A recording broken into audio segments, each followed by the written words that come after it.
بسم اللہ الرحمن الرحیم۔ السلام علیکم۔ درباری ٹی وی یوٹیوب چینل پر آپ سب کو خوش آمدید کہتے ہیں۔ آج پھر وہی بات اور وہی عمل دہرایا جا رہا تھا جو کہ پچھلے چند ماہ سے روز بلا ناگہ جاری تھا۔ میری بیوی مجھے ہر پل میری ناپاکی کا احساس دلاتی رہتی اور جانے کون کون سے عمل کرواتی کہ اس طرح تم پاک ہو جاؤ گے۔ کبھی مجھے غسل کرنے سے پہلے عجیب سا سیاہ رنگ کا محلول پکڑا دیتی کہ یہ پورے بدن پر لگا لو اور سوکھ جائے تو غسل کر لینا۔ کبھی کہتی کہ وہ جوڑا جو میں نے صبح کو سبز رنگ میں بھگو کر سوکھنے کے لیے رکھا ہے وہی پہنو، شاید اس سے تمہارے بدن اور روح کی ناپاکی ختم ہو جائے۔ یہ سب کچھ دل اور دماغ دونوں کے لیے شدید تکلیف کا باعث بن رہا تھا۔ اب تو میں یہ تک سوچنے لگا تھا کہ شاید میں نے غلط کر دیا ہے۔ میں تو دل کی گہرائیوں سے اسلام کو قبول کر چکا تھا، پھر یہ پاکی ناپاکی کا چکر کب ختم ہوگا؟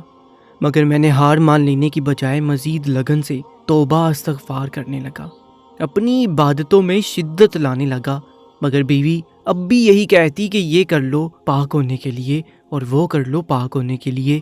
سب سے توجہ طلب بات یہ تھی کہ وہ روز رات کو بکری کا دودھ لے کر آ جاتی، کہتی یہ پی لو، اس سے پاک ہو جاؤ گے۔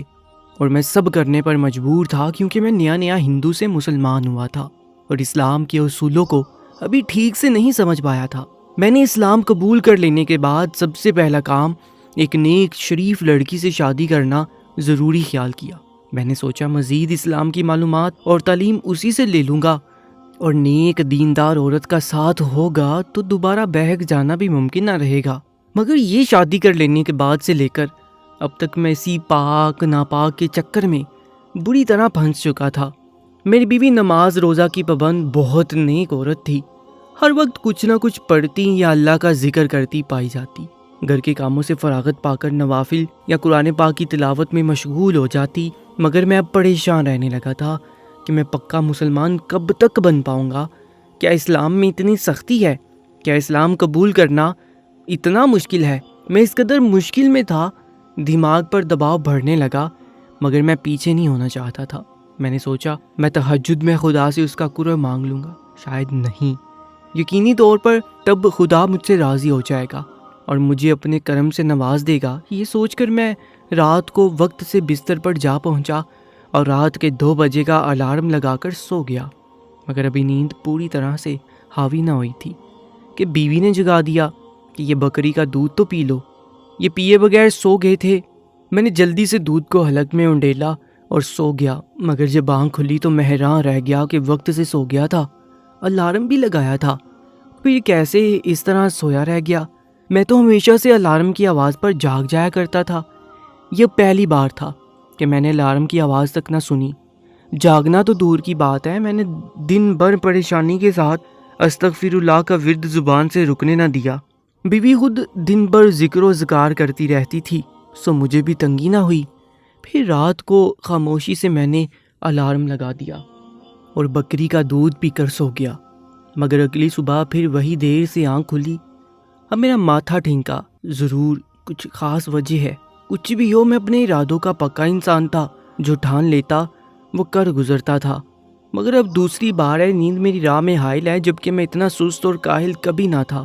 خیر میں نے ایک دن مزید اسی طرح الارم لگا کر خود کو چیک کیا اور نتیجہ وہی نکلا، اور مجھے پختہ یقین ہو چلا تھا کہ معاملہ کچھ اور ہی ہے۔ بتاتا چلوں کہ میں بیوی کے علم میں لائے بغیر یہ الارم لگا کر 3 دن سے تنگ ہو رہا تھا۔ میں نے سوچا کہ بیوی کو تنگ نہ کروں، دن بھر گھر کے کام کاج میں مصروف رہتی ہے، سو اس سارے معاملے کی اس کو خبر نہ تھی۔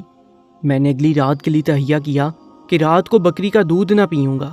رات کو بیوی نے دودھ لا کر دیا تو میں نے دودھ کا گلاس اس کے ہاتھ سے لے کر ٹیبل پر رکھا اور خود بہت مصروف ظاہر کیا۔ وہ بھی مسکراتے ہوئے کمرے سے باہر چلی گئی۔ میں نے جلدی دودھ کو بالکنی سے باہر پودوں میں انڈیل دیا اور گلاس رکھ کر بستر پر دراز ہو گیا۔ بیوی جب بستر پر پہنچی تو میں نیم غنودگی میں ہونے کی ایکٹنگ کرنے لگا۔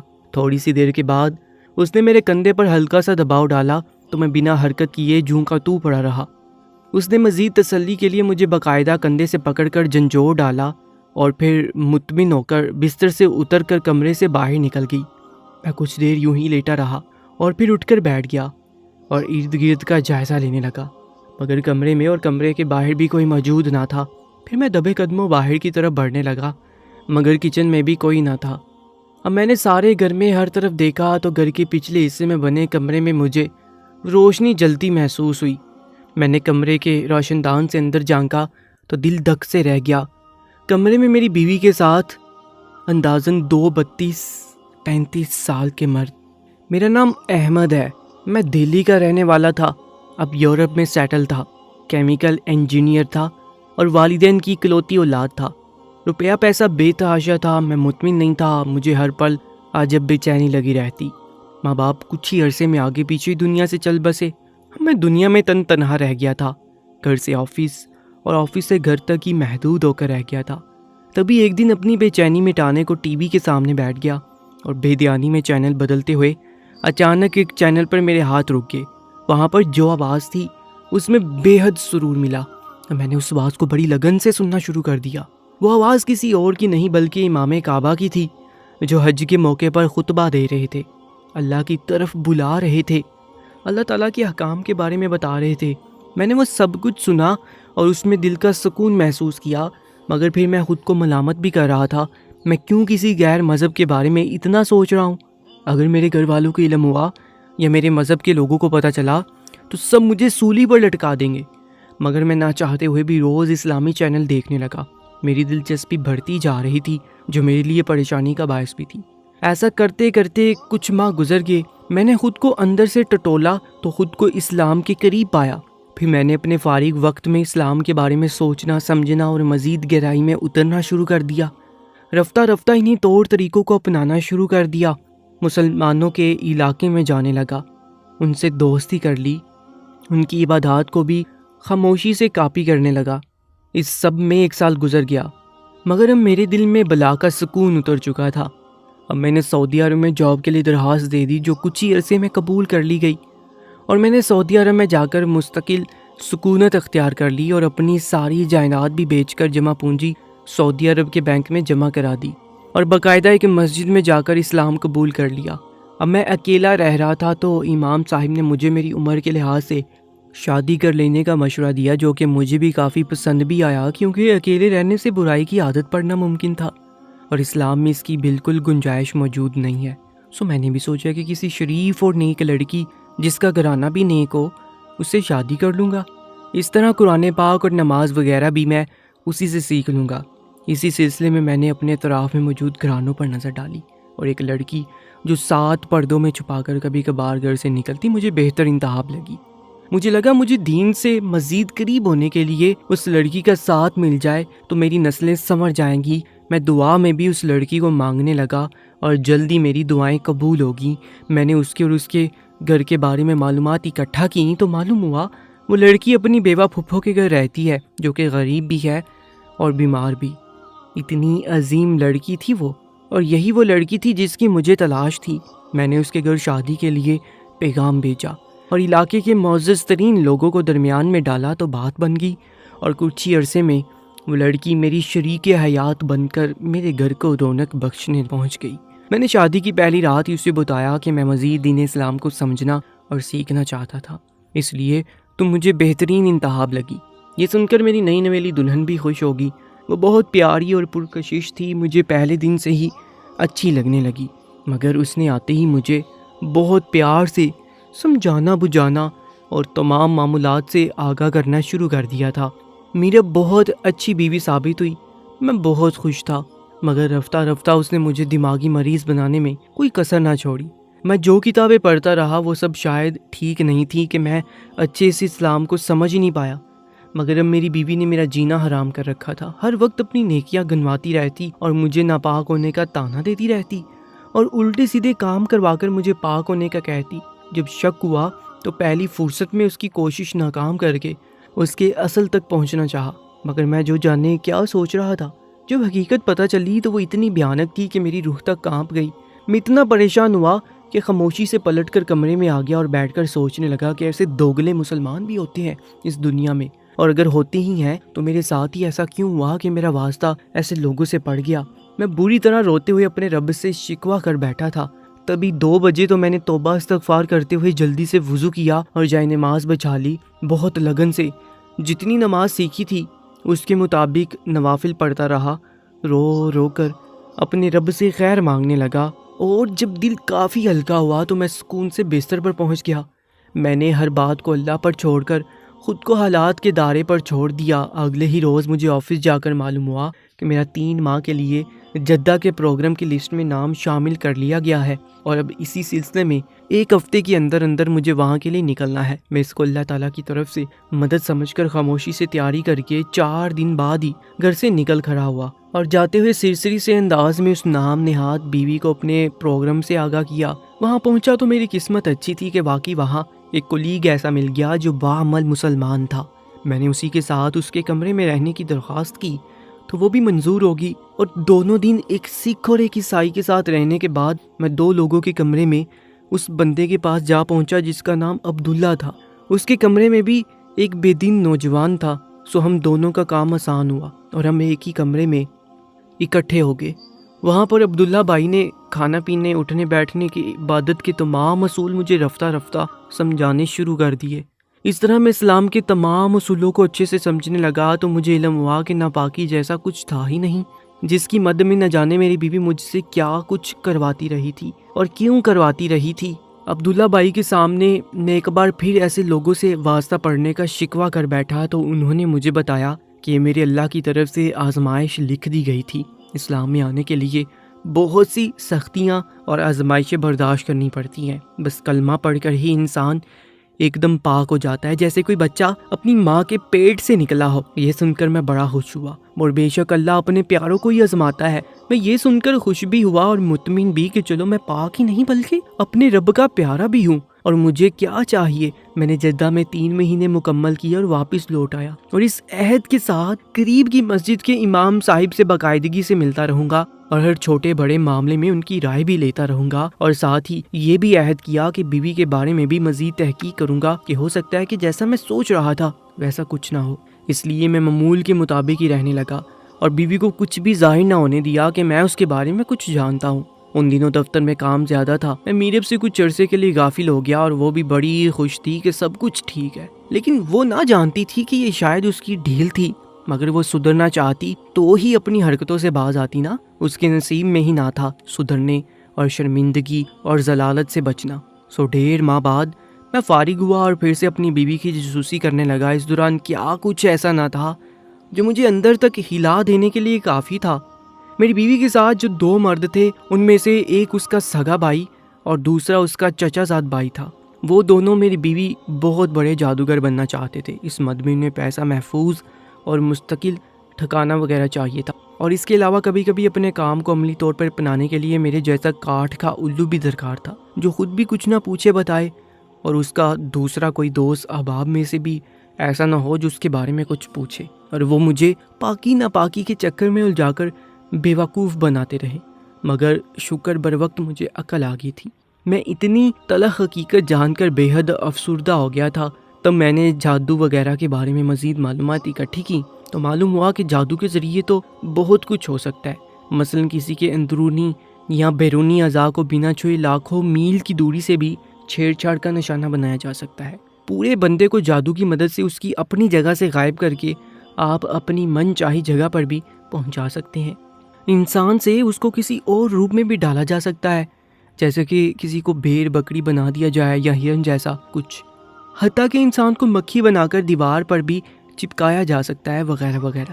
یہ تمام تر جادو عرب ممالک کے جادوگر کر سکتے ہیں اور وہ جادوگر کوئی معمولی جادوگر نہیں ہوتے بلکہ بہت بڑے بڑے اور تجربہ کار جادوگر ہوتے ہیں اور ان کا کوئی کچھ نہیں بگاڑ سکتا. یہاں کی حکومتیں بھی یہ معاملات اچھے سے جانتی ہیں اور ان معاملات سے دور ہی رہتی ہیں. بیرونی ممالک میں جادو بڑے پیمانے پر کیا جاتا ہے. وہاں پر جادو سیکھنے کے لیے باقاعدہ کلاسز دی جاتی ہیں اور مسلمانوں کو گمراہ کرنے کی سازشیں زور و شوروں سے ہو رہی ہیں. اسلام دشمن جادو کے ذریعے لوگوں کو گمراہ کرتے ہیں. خدایا مجھے لگا کہ میں اب تک جنگل میں زندگی گزار رہا تھا کیونکہ دنیا میں یہ سب بھی ہوتا ہے. آج تک میرے وہم و گمان میں بھی نہ تھا اور یقین سے کہہ سکتا ہوں میں اکیلا نہیں بلکہ مجھ جیسے کئی لوگ ہوں گے جو ایسی باتیں سن کر مجھے بھی پاگل سمجھیں گے. مگر یہ سب کچھ 100% درست تھا اور میرا اس سب سے واسطہ پڑ چکا تھا، اسی لیے میں بھی اس حقیقت کو تسلیم کرنے لگا تھا۔ پھر میں نے مزید تسلی کے لیے اپنے اعضاء وغیرہ کا چیک اپ کروایا تو ڈاکٹر نے بتایا کہ میرے لیور کو آپریٹ کیا گیا ہے اور اب کافی بہتر ہے، یعنی میرے جگر کو بالکل 2 حصوں میں تقسیم کیا گیا ہے اور میرا ایک گردہ بھی کٹ کر سل چکا ہے۔ باقی سب کچھ فی الحال سلامت ہے۔ میں تو سر سے پاؤں تک لرز کر رہ گیا تھا۔ ان دنوں گرمی کا زور کافی کم تھا، ہر طرف لوگ نارمل کپڑے پہنے گھوم رہے تھے، موج مستی میں گم تھے۔ چرند پرند بھی گھونسلوں اور درختوں کے سائے میں دبک کر نہ بیٹھے تھے۔ ایک میں تھا جو ٹھیک ٹھاک کلینک میں داخل ہوا تھا مگر اب پسینہ پسینہ ہو چکا تھا۔ ڈرائیور سے اے سی چلانے کو کہا تو وہ بھی میری حالت پر حیران ہو رہا تھا۔ اے سی چل جانے کے بعد بھی میری وہی حالت تھی۔ یہ موسم کی گرمی ہوتی تو اے سی مددگار ثابت ہو سکتا تھا، مگر یہ تو میرے اندر کی گھبراہٹ، پریشانی اور جانے کیا کچھ تھا کہ میں اس حال میں نڈال ہو رہا تھا۔ میں نے گھر کی بجائے ہوٹل کا رخ کیا اور کچھ دن کے لیے وہیں رکنے کا فیصلہ کر لیا تاکہ میں اپنی حالت پر بھی قابو پا سکوں۔ اور مزید کیا کرنا چاہیے جس سے میں اس شیطانیت کا جڑ سے خاتمہ کر سکوں؟ تمام جادوگروں کو چھیڑنا میرے لیے بھی ممکن نہ تھا، کم از کم اپنے گھر میں پلنے والی سپولی اور اس کے 2 مددگاروں کا خاتمہ تو کر دینا چاہیے۔ شاید صرف ان دنوں کے مستقبل میں کئی گھرانوں میں لانے والی تباہی سے لوگوں کو بچا سکوں۔ چند دن تک وہاں رک کر میں اپنے آپ کو سنبھال لیا اور اس کے بعد مختلف علاقوں کے مفتی صاحبان اور عالموں سے مشورہ کر کے میں نے خفیہ طور پر بیوی اور اس کے بھائی اور کزن کی تمام حرکات و سکنات کا تفصیلی سے جائزہ لینا شروع کر دیا اور اس سب کو خفیہ کیمرے کی مدد سے ریکارڈ بھی کرتا رہا اور خود کو ان کے شر سے محفوظ رکھنے کے لیے کافی ہوشیاری سے کام لیتے ہوئے میں نے بیوی سے کہا کہ میں ایک ماں کے لیے ایک عالم دین کی خدمت میں پیش ہو رہا ہوں اور دین اسلام کی تعلیمات اور عمل کے لیے ان کی مدد لینا چاہوں گا۔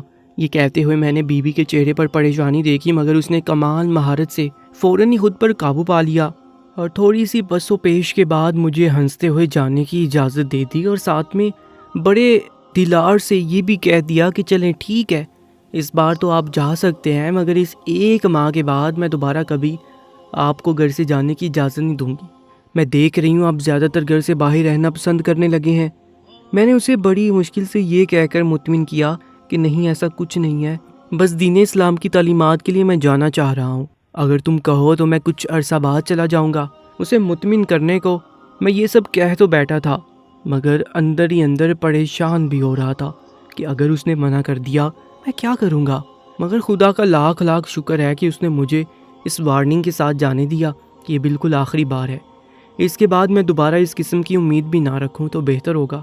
میں سکون کی سانس لی اور گھر سے نکل کر کچھ ہی فاصلے پر مقیم ایک پاکستانی بابا جی کے پاس جا کر رہنے لگا۔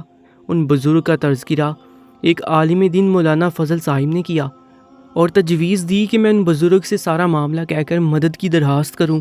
سو میں نے پہلے ہی ان سے مل کر ان کو سب کچھ تفصیل سے بتایا اور انہی کا کہنا تھا کہ ابھی میری بتائی گئی تفصیلات کے مطابق میری بیوی وغیرہ معمولی سی شاگرد ہیں اور بہت کم تجربہ کار ہیں، یعنی کہ میں ان پر قابو کر سکتا ہوں، ہاں مگر 1 ہی سال کے بعد یقینی طور پر وہ بہت مضبوط جادوگر بن چکے ہوں گے جن پر شاید تمہاری سوچ بھی واضح ہو جائے، تب ان پر کچھ بھی اثر انداز نہ ہوگا۔ سو میں نے اس بابا جی کے پاس ٹھہر کر اپنی بیوی وغیرہ پر نظر رکھی۔ وہ پوری رات عجیب و غریب قسم کے عمل کرتے، انہوں نے 1-2 بار تو بہت ہی ناقابل بیان حرکتیں کر ڈالی، خدا مجھے معاف کرے۔ کبھی جیتے جاگتے مرغے کو پانی کے ایک تالاب میں چھری چلا کر ہلاک کر دیتے تو کبھی شناور لگا کر کمرے میں پیلی روشنی جلا کر آگ کے الاؤ دہکا کر اس کے گرد گھوم رہے ہوتے، ایک انسانی کھوپڑی پر جانے کیا کچھ مل کر اونچی آواز سے کچھ نہ کچھ پڑھ رہے ہوتے۔ میرا ہر نئی حرکت پر دماغ گھوم کر رہ جاتا، میں نہ جانے کہاں بری طرح سے پھنس گیا تھا۔ میرے سامنے کتنی معصوم، بے ضرر اور نیک دیندار بن کر رہتی تھی میری بیوی، مگر اس کی حقیقت اتنی بھیانک تھی کہ میں خود کو خوف کی عطا گہرائیوں میں گرا ہوا محسوس کرتا۔ بابا جی بھی یہ سب کچھ ملاحظہ کر رہے ہوتے تھے اور خود بھی پڑھائی روز بلا ناغہ جاری رکھے ہوئے تھے۔ پھر 15 دن کے بعد ان لوگوں نے حد ہی کر ڈالی اور میرے دیکھتے ہی دیکھتے ایک چھوٹی سی بچی کو اس کے سر میں پڑھائی کرتے ہوئے اسٹیل کی کیل اتار دی اور وہ بچی انسان سے بکری میں تبدیل ہوگی، مگر وہ بے حس لوگ اپنا عمل کامیاب ہونے پر خوش تھے اور بچی کو جو اب دکھنے میں ایک بکری بن چکی تھی گھر سے باہر چھوڑ دیا۔ بابا جی کے حکم کے مطابق میں نے گاڑی نکالی اور فل سپیڈ سے چلاتے ہوئے اپنے گھر کی طرف رواں دواں ہو گیا۔ تھوڑی دیر بعد ہم گھر سے کچھ فاصلے پر 2-3 لوگوں کے درمیان اس بچی کو دیکھ چکے تھے۔ وہیں پر لوگوں کے درمیان سے بچی کو لے کر ہم قدرے سنسان علاقے میں پہنچے اور بابا جی نے پڑھائی کرتے ہوئے اس بچی کے سر سے کیل برآمد کی اور اس کو دوبارہ سے چھوٹی سی بچی میں بدل دیا۔ اس کے بتائے ہوئے راستے پر چل کر ہم اس کو اس کے گھر پہنچا کر واپس لوٹے اور میں سر پکڑ کر بیٹھا کہ اس کا اب کیا علاج ہوگا۔ میں نے اس کو پہلی فرصت میں طلاق دے دی اور اس کو سب کچھ چھین کر ایک دوسرے جادوگر کے حوالے کر دیا۔ اس جادوگر نے ان تینوں کو اپنے پاس غلام بنا کر رکھ لیا اور ان کی سوچنے سمجھنے کی حس سلب کر ڈالی تاکہ بعد میں وہ لوگ اس پر حاوی نہ ہو جائیں۔ اور میں ایک بار پھر اکیلا ہو چکا تھا تو بابا جی نے مجھے پاکستان چلنے کی پیشکش کی تو میں نے ان خطرناک جادوگروں کے دیش سے دور پاکستان جانے کا فیصلہ کر لیا۔ یہ بہت عجیب لوگ تھے، ان کا جادو بہت بڑے پیمانے پر ہوتا تھا۔ یہ کوئی عام جادو نہ تھا جس کے بارے میں ہم اپنے ملک پاکستان میں سنتے آئے تھے۔ وہاں پر عام سا جادو کیا جاتا تھا، مگر یہاں جو ہو رہا تھا وہ بیان سے باہر تھا۔ اللہ تعالیٰ کا بہت شکر ادا کرتا ہوں جس نے مجھے اس مصیبت سے نکالا اور مجھے تھوڑے ہی عرصے میں اتنا کچھ پتہ چل گیا جو شاید کسی بھی نو مسلم کے لیے بہت پریشانی کا باعث ہو، مگر میں اپنے دین پر ثابت قدم رہا اور اب میں اس سے ہٹنے والا نہیں تھا، چاہے جتنی بھی مشکلیں میری راہ کی رکاوٹ بنتی۔ دوستو، ایسے سچے واقعات کے لیے ہمارے YouTube چینل کو سبسکرائب کر لیجیے گا۔ اپنا بہت زیادہ خیال رکھا کریں۔ اللہ نگہبان۔